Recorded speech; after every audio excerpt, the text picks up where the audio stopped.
നമ്മളിങ്ങനെ full time ഒരുമിച്ച് കിടക്കുന്നതുകൊണ്ട് ആളുകൾ അതും ഇതൊക്കെ പറയും. ഏതെങ്കിലും മീഡിയ ചോദിച്ചു കഴിഞ്ഞാൽ ബ്രദർഹുഡ് റിലേഷൻ ആണ്, എനിക്ക് നീ എൻ്റെ സിസ്റ്ററിനെ പോലെ എന്ന് പറഞ്ഞാൽ മതി, അല്ലെങ്കിൽ നമ്മുടെ രണ്ടുപേരുടെയും കരിയറിനെ അത് ഭയങ്കരമായിട്ട് ബാധിക്കും. മീറ്റിംഗിലാണ് ഞാൻ പറഞ്ഞായിരുന്നു. Sorry sir. സോറി എന്തിനാ പറയുന്നത്? ഞങ്ങൾ ബ്രദർഹുഡ് റിലേഷൻ അല്ലേ? അതെ സാറേ, ഒരു മിനിറ്റ്. അത്യാവശ്യം സോറി. പ്രൊഡക്ഷൻ കൺട്രോളർ വിളിച്ചിരുന്നു. ആ പ്രകാശ് സാറിന്റെ പടത്തിലെ നടൻ ആസിഫില് ഡേറ്റ് കൊടുത്തു. അയ്യോ ആ സത്യം, നമ്മുടെ കയ്യിൽ നിന്ന് പോയി. ഒരു കാര്യം ചെയ്യാം, ഇന്ന് വൈകുന്നേരം ഹോട്ടലിൽ വെച്ച് 100ാം ദിവസം ആഘോഷം നടക്കുന്നതിനിടയ്ക്ക് ഞാൻ കയറി അനൗൺസ് ചെയ്യും. ഞാൻ അങ്ങനെ പറയുമ്പോൾ തന്നെ നിർത്താതെ കൈയടിക്കാൻ പറ്റുന്ന ആളുകളെ കാശ് കൊടുത്ത് നീ ഇറക്കണം. അത് ഞാൻ ഇറക്കിക്കോളാം. അങ്ങനെ വിളിക്കാം. മാഡം സോറിയേ. വീണ്ടും സോറി എന്തിനാ പറയുന്നത്? ഞാൻ പറഞ്ഞില്ല അവൾ എന്റെ സിസ്റ്റർ ആണെന്ന്. സോറി. ഈ ബ്രദർഹുഡ് മിക്കവാറും വാട്സപ്പ് ക്ലിപ്പായിട്ട് ഇറങ്ങും. ഈ വർഷം സൂപ്പർ ഹിറ്റായി മാറിയ കമ്പിളിപ്പുതുപ്പ് എന്ന സിനിമയുടെ 100ാം ദിനാഘോഷങ്ങൾ തുടരുകയാണ്. ഇനി അടുത്തതായി ഈ സിനിമയുടെ നിർമ്മാതാവ് പ്രിയപ്പെട്ട നന്ദകിഷോർ സർ. ആശംസകൾ അറിയിക്കുന്നതിനായി പ്രമുഖ നിർമ്മാതാവ് പ്രകാശ് സാറിനെ ക്ഷണിക്കുന്നു.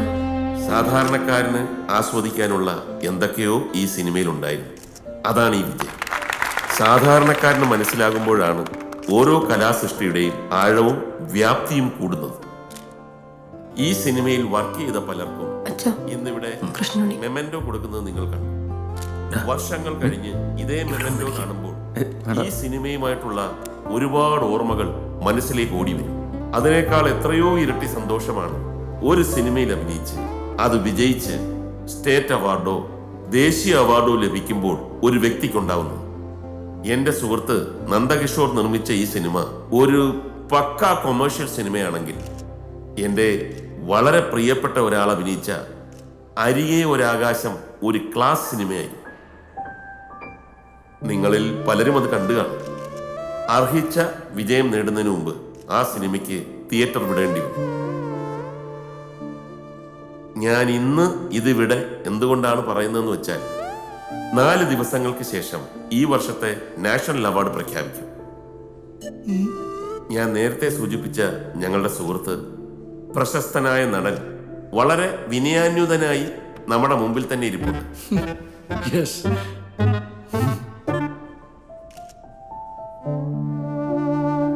നല്ല കൈയടക്കത്തോടെ തെളിമയോടെ അവതരിപ്പിച്ച ആ കഥാപാത്രത്തിന് തീർച്ചയായും മികച്ച നടനുള്ള ദേശീയ പുരസ്കാരം ലഭിക്കുമെന്നുള്ള കാര്യത്തിൽ എനിക്ക് സംശയമില്ല.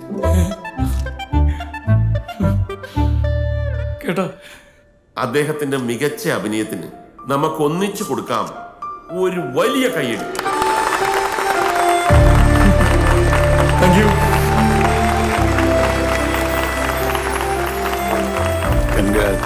ഇനി ഈ സിനിമയിലെ നായകൻ യുവതരംഗം ആഘോഷ് മേനോനെ നിറഞ്ഞ കയ്യടികളോടെ സ്വാഗതം ചെയ്യാം. സന്തോഷം, ഒരുപാട് സന്തോഷം. ഞാനിന്ന് ഭയങ്കര ഹാപ്പിയാണ്. സത്യം പറഞ്ഞു കഴിഞ്ഞാൽ ഞാൻ എൻ്റെ ഒരു സിനിമയും അവാർഡിന് വേണ്ടിയിട്ടല്ല ചെയ്യാറുള്ളത്. പക്ഷേ ഇന്ന് പ്രകാശ് സാർ എന്നെക്കുറിച്ചും എൻ്റെ അഭിനയത്തെക്കുറിച്ചും പറഞ്ഞ വാക്കുകൾ എനിക്ക് ഒരുപാട് പ്രതീക്ഷ നൽകുന്നു. ഇപ്പോ നാഷണൽ അവാർഡിന് ഭാരത് അവാർഡ് എന്നല്ല പറയുന്നതെന്ന് എനിക്കറിയാം, പക്ഷെ എനിക്ക് അങ്ങനെ വിളിക്കാനാണ് ഇഷ്ടം. ഭരത് ഗോപി, ഭരത് മമ്മൂട്ടി, ഭരത് മോഹൻലാൽ, ഭരത് ചന്ദ്രൻ, അതുപോലെ തന്നെ എൻ്റെ പേരിന്റെ മുന്നിലും ഒരു അലങ്കാരം. ആ സ്വപ്നം കാണിച്ചു തന്നതിന് ഞാൻ പ്രകാശ് സാറിന് എൻ്റെ ഹൃദയത്തിന്റെ ഭാഷയിൽ നന്ദി പറയുന്നു. ഭരത് ആഘോഷ് മേനോൻ. പ്രകാശ് സാർ നിർമ്മിക്കുന്ന അടുത്ത ചിത്രത്തിൽ 3 കഥാപാത്രങ്ങളെയാണ് ഞാൻ അവതരിപ്പിക്കുന്നത്. Triple role. ആ ഒരു സന്തോഷ വാർത്തയെ ഞാൻ ഇന്നിവിടെ സാറിന്റെ അനുഭവത്തോടുകൂടി ഈ വേദിയിൽ അനൗൺസ് ചെയ്യാൻ ആഗ്രഹിക്കുന്നു. നല്ലൊരു കൈയടി. ഇനി മാറ്റാൻ പറ്റില്ല, ചെറിയ മാറ്റങ്ങൾ വരാം. Thank you. ഞാൻ ഒരുപാട് ബഹുമാനിക്കുന്ന പഴയകാല നടൻ മോഹൻകുമാർ സാറാണ് ആ സിനിമയിൽ എൻ്റെ അച്ഛനായിട്ട് അഭിനയിച്ചിട്ടുള്ളത്. അദ്ദേഹവും അത്യാവശ്യം നന്നായിട്ട് അഭിനയിച്ചിട്ടുണ്ടെന്ന് തന്നെയാണ് ഞാൻ വിശ്വസിക്കുന്നത്, അല്ലേ സാർ? അപ്പോ അദ്ദേഹത്തിന്റെ അനുഗ്രഹവും എനിക്കുണ്ടാകണം എന്ന് എളിമയോടുകൂടി അഭ്യർത്ഥിച്ചുകൊണ്ട് ഞാൻ എന്റെ എളിയ വാക്കുകൾ അവസാനിപ്പിക്കുന്നു. ജയ് ജവാൻ, ജയ് കിസാൻ. Thank you. Love you all. Formal function അവസാനിച്ചിരിക്കുകയാണ്. ഫുഡ് കൗണ്ടേഴ്സ് ഓപ്പൺ ആണ്. എല്ലാവരും കഴിച്ചിട്ടേ പോകാവൂ. Thank you. സാർ ഞാൻ പോയിട്ട് വരാം. ഓക്കെ. സാറിന് എന്റെ ക്യാരക്ടർ എത്രത്തോളം ഇഷ്ടപ്പെട്ടിരുന്നു എന്ന് എനിക്ക് അറിയില്ലായിരുന്നു കേട്ടോ. I like it. നമ്മുടെ 3 ക്യാരക്ടർ പരിപാടി കഴിയുമ്പോൾ എന്റെ ലെവൽ മാറും. സാറിന്റെ പിന്നെ എനിക്കൊരു കാര്യം ചോദിക്കാനുണ്ടായിരുന്നു. ഞാൻ വീട്ടിലേക്ക് വരാം. വേണമെങ്കിൽ ഇപ്പൊ ചോദിക്കാമല്ലോ. അല്ല, വീട്ടിലേക്ക് വന്ന് ചോദിക്കേണ്ട ഒരു കാര്യം ആണോ? അതെ. എന്നായിക്കോട്ടെ. നമുക്കിന്ന് അങ്ങോട്ട് നീങ്ങിയാലോ? ചെറുതായിട്ടൊരു ഡ്രിങ്ക്സ് കൂടി അറേഞ്ച് ചെയ്തിട്ടുണ്ട്, അത് കഴിഞ്ഞിട്ട് പോകാം. Hey, SRK team waiting. ആരാ? ഷാറൂഖ് ഖാന്റെ. My God. അവരുടെ അടുത്ത സിനിമ മലയാളത്തില് ഞാനാണ് നായകൻ. മേമന ഇല്ലത്തെ നമ്പൂരി, അതാണ് സിനിമയുടെ പേര്. അപ്പൊ അതിനൊരു കോൺട്രാക്ട് സൈൻ ചെയ്യാനും ഡിന്നറിനൊക്കെ ആയിട്ട് ഒരു മെറിഡിയനിൽ വെയിറ്റ് ചെയ്യാം. പോയില്ലെങ്കിൽ ഷാറൂഖ് പടങ്ങുപോയി. So you guys carry on. Okay, all the best. All the best. വീട്ടിലേക്ക് ഉടൻ തന്നെ വരുന്നുണ്ട്. ഓക്കെ ഓക്കെ, പോട്ടെ മോനെ. ശരി. ഒന്ന് വേഗം വാ ഫ്ലൈറ്റ്. വണ്ടി എടുക്കാൻ പറയട്ടെ സാറേ. ഈ ഷാറുഖ് ഖാനൊന്നും വേറെ ഒരു പണിയില്ലേ? മേമനയില്ലത്തെ നമ്പൂരിയ തള്ളായിരിക്കും. നമുക്ക് അങ്ങോട്ട് നിൽക്കാം. അതാ നല്ലത്. കുറെ നാൾ കൂടിയിട്ടോ നിങ്ങളുടെ കോറൊന്ന് തികഞ്ഞു കാണുന്നത്. അപ്പൊ ഇന്ന് കമ്പിളിപ്പതുപ്പിന്റെ പേരിലടിക്കാം. കമ്പിളിപ്പതിപ്പിന്റെ പരിപാടിയും കഴിഞ്ഞു. ഇവന് കിട്ടാനുള്ള കാശും കിട്ടും. പ്രകാശം പറഞ്ഞ പോലെ മോഹന് കിട്ടാൻ പോകുന്ന നാഷണൽ അവാർഡിന്റെ പേരിൽ നമുക്ക് അടിക്കാം. അതന്നെ. എന്റെ പൊന്ന് രവിയേട്ടാ, അതൊന്ന് കിട്ടട്ടെ, എന്നിട്ട് പോരെ. ഈ പ്രാവശ്യം നിനക്ക് കിട്ടുമെന്ന് ഞങ്ങൾക്ക് ഉറപ്പുണ്ട്. അതുകൊണ്ടല്ലേ പറയുന്നു. ഇതിന് നിനക്ക് കിട്ടിയില്ലെങ്കിൽ എന്റെ സിനിമാ നിർമ്മാണം ദാ ഇതോടെ ഞാൻ നിർത്തി. ഞാനും നടിക്കാം.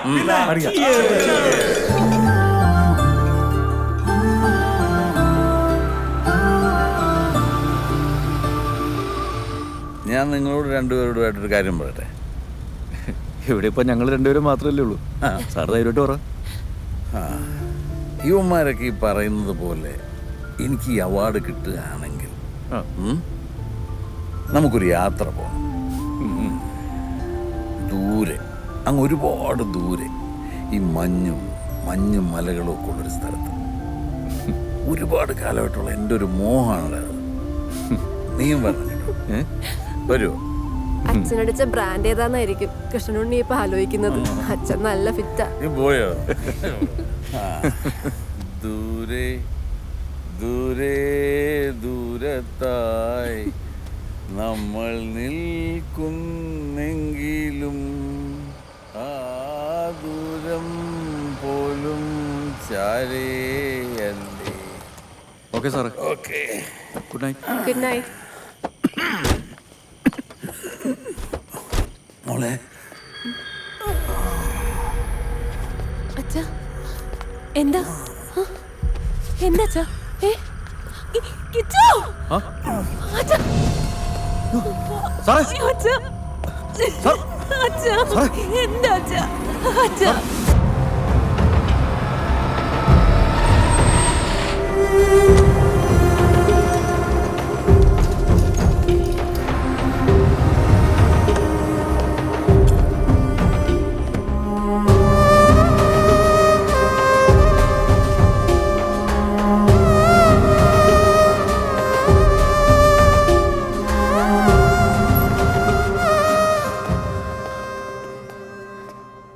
മാസീവ് അറ്റാക്കാണ്. ആൻജിയോപ്ലാസ്റ്റിയും ചെയ്യാൻ പറ്റുന്ന സ്റ്റേജ് അല്ല. ഡയബറ്റിക്കും ആണല്ലോ. ഹാർട്ടിന് 3 ബ്ലോക്കുണ്ട്. സോ 24 hours വളരെ ക്രിട്ടിക്കലാണ്. അതൊന്ന് കടന്നു കിട്ടിയാൽ ഒരു 3-4 days കഴിഞ്ഞ് ബൈപ്പാസ് ചെയ്യാം. ചെയ്തേ പറ്റൂ. ഇപ്പോ ഇമ്മീഡിയറ്റ് ചെയ്തൂടെ? മാസീവ് കാർഡിയക് അറസ്റ്റാണ്. ഹാർട്ടിലേക്കുള്ള നെർവ്സ് വളരെ വീക്കായതുകൊണ്ട് റിസ്ക് എലമെൻ്റ് ഒരുപാട് കൂടുതലാണ്.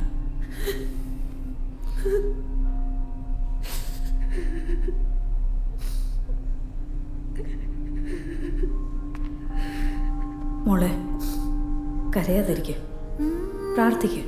അതാ ഇപ്പോൾ വേണ്ടത്.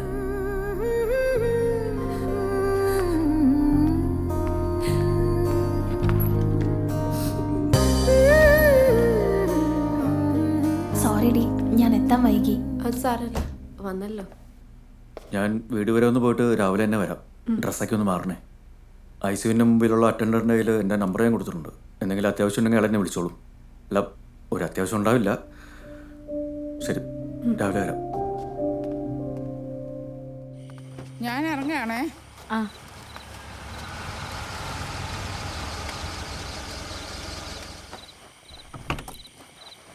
ഇത് ആരുടെ വണ്ടിയാണോ?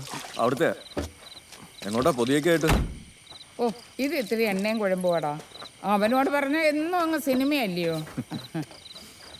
അങ്ങേർക്കിപ്പോ എങ്ങനെയുണ്ട്? ഇപ്പൊ കുഴപ്പമില്ലെന്നാ തോന്നുന്നത്. ഈ അറ്റാക്ക് അങ്ങനെ പൊടുന്നതിന് വരൂടാ. മുതുകുവേദനയും കൈതരിപ്പൊക്കെ നേരത്തെ അറിയുന്നല്ലേ? സാർ അത്യാവശ്യം കുടിച്ചിട്ടുണ്ടായിരുന്നേ. അങ്ങനെയാണെങ്കിൽ അറിയാൻ ഒക്കത്തില്ല. ഞാൻ കഴിയണോ? ഓ വേണ്ട, നീ പോലും കഴിച്ചിട്ട് ഉറങ്ങി. അവന് ചോറെടുത്ത് വെക്ക്, ഞാൻ പോവാ. താക്കോലിങ്ങളാ കഴുകിയിട്ടേക്കാം. ആ കൊച്ചിൻ്റെ കൂടെ ആരുണ്ട് ആശുപത്രിയില്? ഒരു കൂട്ടുകാരി വന്നിട്ടുണ്ട്. ഏട്ടാ, ഏത് ട്രൂപ്പിന്റെ ലെറ്റേഴ്സ് ഇൻവിറ്റേഷൻസ് ഒക്കെ മേശപ്പുറത്ത് ഇരിപ്പുണ്ട്. നീ വന്ന് കഴിക്കും. ഇതിനൊക്കെ എത്ര മൈലേജ് കിട്ടൂടാ? ഇതിന് ഒരു 10-12 കിട്ടുമായിരിക്കും. ഒന്ന് കഴുകിയിട്ടേരാ. അത് ശരി.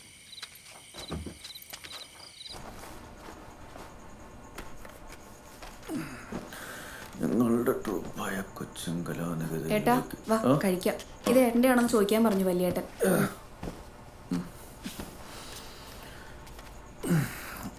National film awards.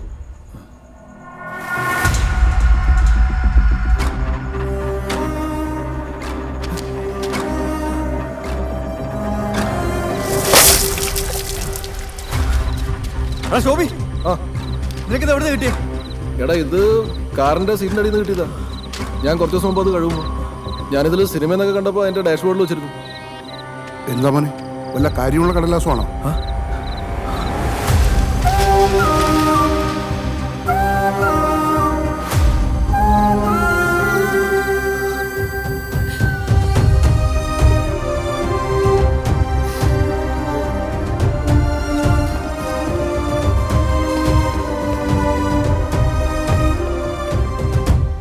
എന്താ കൃഷ്ണനുണ്ണി ഇത്? ഇത്രയും ശ്രദ്ധയില്ലാതെയാണോ നിങ്ങൾ ഇത് ഹാൻഡിൽ ചെയ്തത്?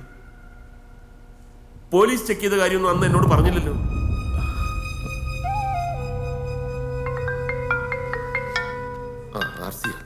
ഹലോ. എന്തായി ആർസി, എനി ചാൻസ്? ഞാൻ രഘുവിന് കൊടുക്കാം. പ്രകാശേ, പറയാൻ വിഷമമുണ്ട്. ഞാൻ ചൗധരിയെ കൊണ്ട് 3-4 ഒഫീഷ്യൽസിനെ വിളിച്ച് ക്രോസ് വെരിഫൈ ചെയ്തു. നമ്മൾ പറഞ്ഞ പോലെ തന്നെ ഒരാഴ്ചയെങ്കിലും മുമ്പ് അറിഞ്ഞിരുന്നെങ്കിൽ എങ്ങനെയെങ്കിലും തിരികെ കയറ്റാമായിരുന്നു എന്നാണ് പറഞ്ഞത്. അപ്പോൾ അവരാരും ആ സിനിമ കണ്ടിട്ട് പോലും ഇല്ല പ്രകാശ്. എടോ, ഈ പ്രൊഡ്യൂസർ സൈൻ ചെയ്ത അഫിഡവിറ്റ് അത് മിസ്സാവാന്ന് പറഞ്ഞ് ഈ കാര്യം ഇപ്പോൾ മോഹനോട് എങ്ങനെ അവതരിപ്പിക്കും? അതിനെക്കുറിച്ച് ആലോചിക്കും.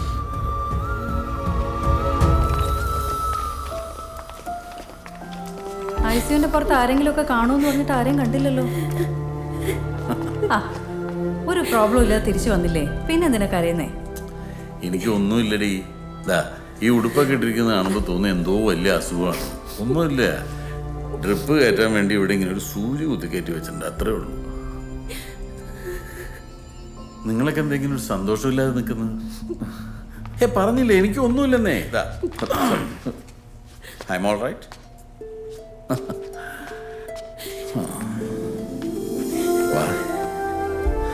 ഒന്നുമില്ല മോളെ.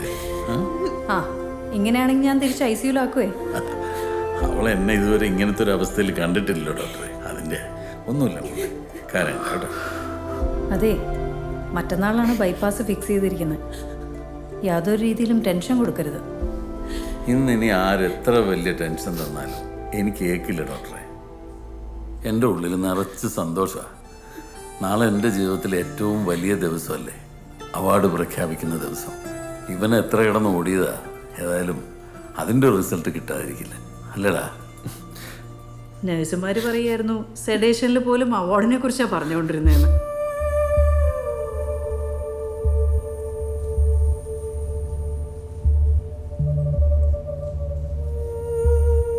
എന്താ നിങ്ങളൊക്കെ വല്ലാതിരിക്കുന്നത്? കൃഷ്ണനുണ്ണി, എന്തെങ്കിലും പ്രശ്നമുണ്ടോ? അത് എന്താണെങ്കിലും എന്നോട് പറ.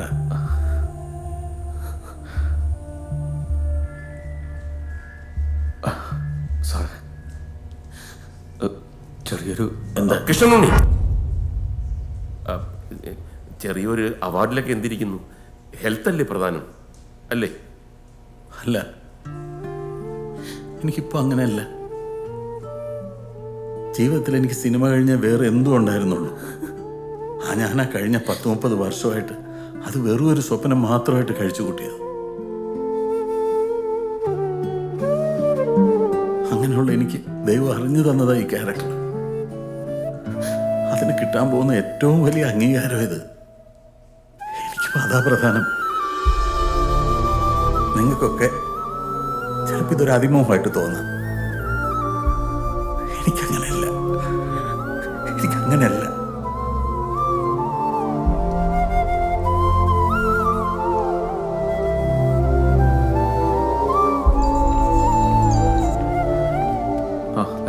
എന്താടാ? റൂമിലേക്ക് കൊണ്ടുവന്നു. എന്നിട്ട് കാര്യം പറഞ്ഞോ? ഇല്ല. പിന്നെന്ത് ചെയ്യും? അച്ഛാ, ഞാൻ നല്ലതിന് വേണ്ടി ചെയ്യുന്നതൊക്കെ അവസാന നിമിഷം ഒരു കുഴപ്പമായിട്ട് മാറുക. ആ, നീ ഇപ്പോൾ അതും ഇതും ആലോചിച്ച് വിഷമിക്കണ്ട. ദേ, അമ്മായി ഇവിടെ ഉണ്ട്, ഞാൻ അമ്മായി കൊടുക്കാം. ദാ. ആ, കാര്യങ്ങളൊക്കെ ഞാൻ അറിഞ്ഞു. ഞാൻ തന്നെ പുള്ളിയോടെല്ലാം പറഞ്ഞാലോ എന്ന് ആലോചിക്കുക. അയ്യോ, അബദ്ധമൊന്നും കാണിക്കല്ലേ. ഹാർട്ട് ഓപ്പറേഷനുള്ള ആളാ. അല്ലാതെ പിന്നെ എന്ത് ചെയ്യാനാ? അതൊന്നും പറഞ്ഞു തരാൻ എനിക്കറിയത്തില്ല. വേറൊരാളിൻ്റെ സന്തോഷത്തിന് വേണ്ടിയാണെന്ന് ആലോചിക്ക്. ഒരു വഴി തെളിയും, തെളിയാതിരിക്കത്തില്ല. ഞാനാ പറയുന്നത്.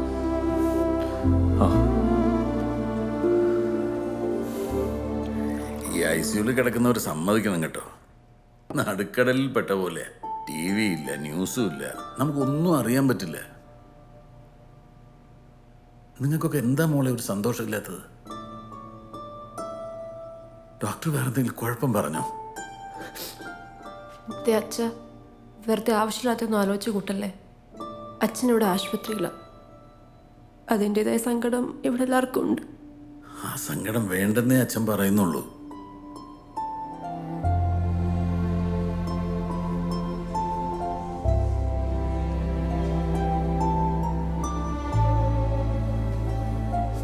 ഞാൻ ഒരു കാര്യം പറയട്ടെ, നമുക്കുള്ളത് ഉള്ളതുപോലെ അങ്ങ് പറഞ്ഞാലും. പ്രകാശേട്ടാ, തമാശ കളിക്കല്ലേ. പ്രയാസം ഉണ്ടാക്കുന്നൊന്നും പറയാൻ ഞങ്ങൾ സമ്മതിക്കത്തില്ല. സാർ, ഞാനൊരു വഴി പറയട്ടെ. ഓരോന്നിങ്ങനെ കാട് കയറി ആലോചിച്ചപ്പോൾ തോന്നിയാ. ശ്രീയോട് പറഞ്ഞപ്പം നിങ്ങളോടെല്ലാവരോടും ഒന്ന് ചോദിക്കാൻ പറഞ്ഞു. വളച്ചു കെട്ടാതെ കാര്യം പറയണു. അതായത് അവാർഡ് ഉണ്ടോ ഇല്ലയോ എന്നുള്ളത് മോഹൻ സാർ എങ്ങനെ അറിയുന്നത്? റൂമിൽ TV അല്ലേ ഉള്ളത്, ന്യൂസിലൂടെ അറിയും. ആ TV കാണിക്കുന്ന ന്യൂസ് നമ്മളുണ്ടാക്കുന്നതിനെ കുറിച്ചാണ് ഞാൻ പറഞ്ഞു തന്നു. എങ്ങനെ? മോഹൻ സാറിനാണ് അവാർഡ് എന്ന് പറയുന്ന പോലെ ഒരു ന്യൂസ്. അത് ഈ സിനിമയിലൊക്കെ കാണിക്കുന്ന പോലെ നമുക്ക് ഷൂട്ട് ചെയ്തെടുക്കാൻ പറ്റിയ, എന്നിട്ടത് സാറിൻ്റെ റൂമിൽ TV കണക്ട് ചെയ്ത് കാണിക്കാൻ പറ്റിയ. മണ്ടത്തരം പറയാതെ വിഷ്ണുണ്ണി, ഇതാണ് ഐഡിയ. ശരി, ഇനിയിപ്പോൾ അങ്ങനെ കാണിച്ചു എന്ന് തന്നെ ഇരിക്കട്ടെ. അയാൾ അത് വിശ്വസിച്ചു എന്നും ഇരിക്കട്ടെ. കുറച്ച് ദിവസം കഴിയുമ്പോൾ അതിന് സത്യം മനസ്സിലാക്കത്തില്ലേ? അപ്പോൾ എന്ത് ചെയ്യും? അല്ല, അപ്പോഴേക്കും ഓപ്പറേഷനൊക്കെ കഴിഞ്ഞ് സാർ ഓക്കെ ആയിട്ടുണ്ടാവില്ലേ? എന്ന് പറഞ്ഞ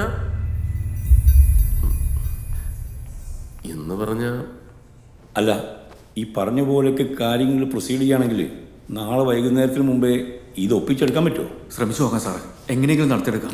മതി. ഇനി കൂടുതൽ ഐഡിയ ഒന്നും ആരും പറയണ്ട. എന്തിന്റെ പേരിലായാലും അയാളെ കബളിപ്പിക്കാൻ ഞാൻ സമ്മതിക്കില്ല. സാർ, അയാൾക്ക് കുറച്ചൊക്കെ വിഷമം ഉണ്ടാവുമായിരിക്കും, എങ്കിലും കാര്യങ്ങൾ പറഞ്ഞ് ഞാൻ സമാധാനിപ്പിച്ചോളാം. പ്രകാശേട്ടാ, നാളെ കഴിഞ്ഞ് സർജറിയാണ്. ഒന്നുകൂടെ ആലോചിച്ചിട്ട്.